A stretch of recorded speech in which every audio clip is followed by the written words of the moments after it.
What's up, everybody? Welcome back to another episode of the 10-7 MMA show. Today is an impromptu video, so sorry for the late notice, but there's something that I had to talk about after we had an awesome show yesterday. If you didn't check that out with Adam Hunter, an incredible comedian, was amazing, makes fun of MMA fighters, which is takes a lot of cojones, takes a lot of balls to do. Even we showed a clip of him getting attacked once while in the middle of a stand-up routine, not by a fighter, just some random dude. But anyways. Today, what I wanted to quickly talk about is why Michael Chandler deserves our respect. And the reason why this is the topic that I wanted to cover is there's a lot of YouTube channels and a lot of people that are essentially disrespecting, I feel like, Michael Chandler. And I can tell you why. I mean, I get it. What's up, Teron Brown? I get it why people are disrespecting Michael Chandler. It's almost like they feel as though or they're insinuating that he's not running the show, that this is sort of totally in Conor's, it's up to Conor whether or not this fight happens. And he's almost, in some cases, it seems like he wants to play along as if he's in the know and he knows what's going on. And I think we can see that's just not the case, even though he wants to put on that front. And the reason why he's doing that, it's not like he's being dishonest, but I get it. He's getting clowned. People are just like, oh, you're just getting your strings pulled. You're playing along. You're hoping this fight happens. It's never going to happen. When are you going to wake up, et cetera, et cetera.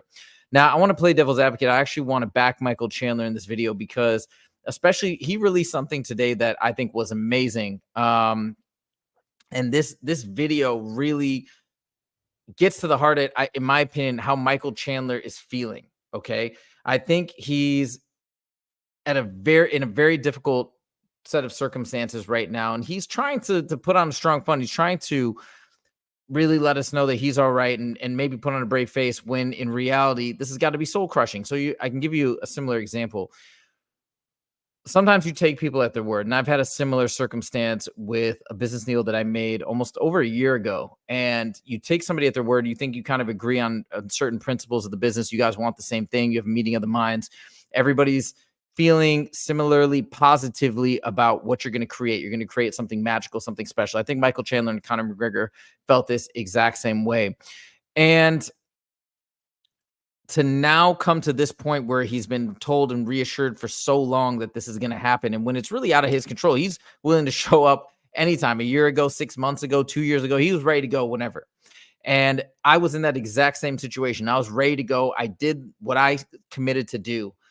And then at the last minute, I'm getting ghosted. Right. We had signed a contract. We had attorneys involved in my particular circumstance. We had everything done on my side. Now I'm just waiting for the other party to execute their side of the deal. And then it doesn't happen.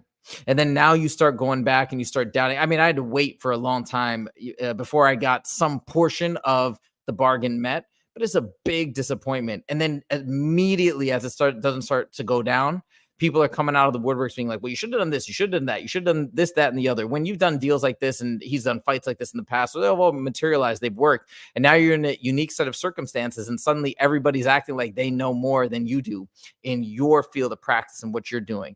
And I can understand that exactly because I went through that exact same situation where I felt like I was making a deal that I had made many times before. These people that I had made a deal with, it's a nonprofit. And I felt like they had the same mission. They wanted to help people and we're ready to go. We're going to change the world together. And then before you know it, the rug is pulled out from underneath you and you feel stabbed in the back, and I think that's what he's going through. And he's finally at a breaking point where this image that he's projecting in the sense of like, hey, I'm in the know. I know what's happening. I'm confident. I've had my moments of doubts, but we're good. I know this is going to happen. He's kind of finally letting his guard down in this video that was released today. So I'm going to play a little bit of the video and I want to talk about what I think he's going through and why I think it's so admirable what he's going through and what he's sharing, because again, it gets to the heart of the reason why mixed martial arts is the greatest sport of all time, because we can see the trials and the tribulations that these guys go through, the incredible stress that is unparalleled in any profession, any field, in my opinion. Well, not any field, right? Maybe we go into military and you're going into battle where your life is, you legitimately have people actually trying to kill you. And that could be, I'm sure, much more stressful. But in a lot of ways, they are some of the toughest people on the planet and do the toughest job on the planet. So we're going to watch a little bit of this, and then I'm going to give you my thoughts. Thinking about what has transpired over the last couple of days. Obviously, you guys saw it all. Got the rug pulled out from underneath me at the last possible moment. Had just got done with my last sparring session Thursday morning. Had been hearing rumblings since Monday, obviously, but really got the call about an hour after my last sparring session was completed. An hour after a celebration. Anybody who was trained for a fight, or anybody who has gone through a training camp for something, you know, you go through a really hard block, and then in order to peak, you get toward the very end to where you don't go hard anymore, as to throw yourself into the fire and take the chance of injuries, overtraining, bumps, bruises, cuts, all those different things. And I just... So to me, this is amazing. And by the way, Tehran's asking if I'm Mexican. No, I'm not Mexican. I'm actually Indian. So the thing about this is, to me, he's talking about what he just went through. Imagine, and he's probably gone through this multiple times where he's been yanked around thinking training camp should start relatively soon. He's gone into training camp. He went through, did his last sparring. He's ready to go, put in all the hard work leading up to 2 weeks, ready to go, just fully conditioned. And then now he realizes he's got to probably do another training camp. He's going to have to go through it and do it again. Gear up, spar, go through all those risks of more potential injuries. I mean, this is insane. Imagine the mental fortitude it must take to still be, people are clowning him like that. Oh, why are you still waiting? Yeah, probably in a lot of ways, if he wasn't as strong as he is, and he wasn't committed to saying, hey, I'm going to do this fight, and wasn't also strong enough to accept the possibility this fight may not happen. If he wasn't strong enough, yeah, he probably would take another fight. Most people probably would at this point, maybe. Especially considering his age. He's 38. I mean, this is brutal what he's going through. And he's kind of relaying to us, like, this is the real deal. This is what's really going on. And to me, this point, he's letting his guard down, being like, look, I heard rumblings, but I didn't really know. And I heard the last minute. The other thing that I heard is he was on his way, about to take off. That's what Ariel said. He was about to take off to the press conference at the airport, I believe. And then they called it off and they decided not to go. So this is pretty intense in terms of what he's gone through. Now I want to show you the second clip over here where he talks about the struggle and the challenge. Most importantly, he talks about what he's going to do now. And the thing that's amazing about this, I know, Tehran, you're saying he should probably retire. I don't know if you're saying that sarcastically or tongue in cheek or not, but I definitely don't think he should retire. I think he should, if this fight actually does get canceled, I think he should come back and still fight. I think he still looks great. He takes amazing care of himself. He's been through a lot of battles, but he still looked very good in his last fight despite the loss. So I want to show you this part, because this is the part to me that's inspirational. If you're an entrepreneur, if you're a fighter, whatever, an athlete, whatever you may be, and this is where mixed martial arts comes in as one of the most amazing resources for inspiration on the planet, in my opinion. Here we go. Sometimes in life, the best thing that you can be is just obedient to the cause, obedient to the grind, obedient to the process. And the result is going to take care of itself. Whether that result is a letdown, whether that result is a delay, whether that result is a set of circumstances in which are out of your control. So what do I do now? A little bit of uncertainty in my life. When's this fight going to happen? What date would it be rebooked for? What venue? How bad is the injury? Reports have come out that it's not that bad, just needs a little bit of a delay, but it's still no guarantees. But I thrive in the no guarantees. So this is the part where he's trying to psych himself back up, and power to him, right? What are you going to do when you're in this situation? I've been in many of these situations over my life. I'm sure many of you guys have as well. What are you going to do? You got to talk yourself up, even if it sounds a little silly, right? And that's what he's doing right now. Just a walk-on kid from High Ridge, Missouri, who has continued to trot in a forward trajectory, no matter what the opposition, no matter what the circumstances, no matter what the situation. It's not up to me to will outcomes into existence. It is up to me to do the work. We let the work talk.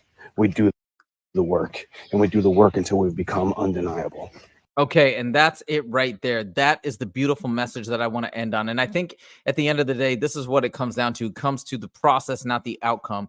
And we can apply this methodology and mindset to anything in life, whether it's a business you're trying to launch, whether it's a workout regimen and a sort of state of physical being and mental wellness and physical wellness that you want to achieve.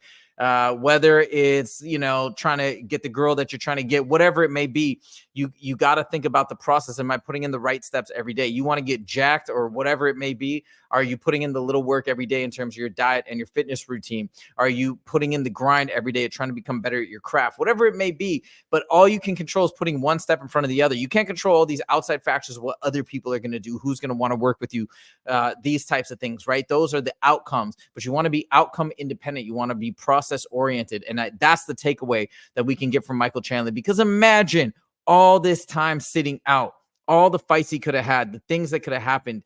And yeah, he's had some losses, but he still theoretically could have been in title contention at this point if we would have had 3 amazing wins in the last couple of years. But meanwhile, he's waiting for this fight. He's getting clowned left and right.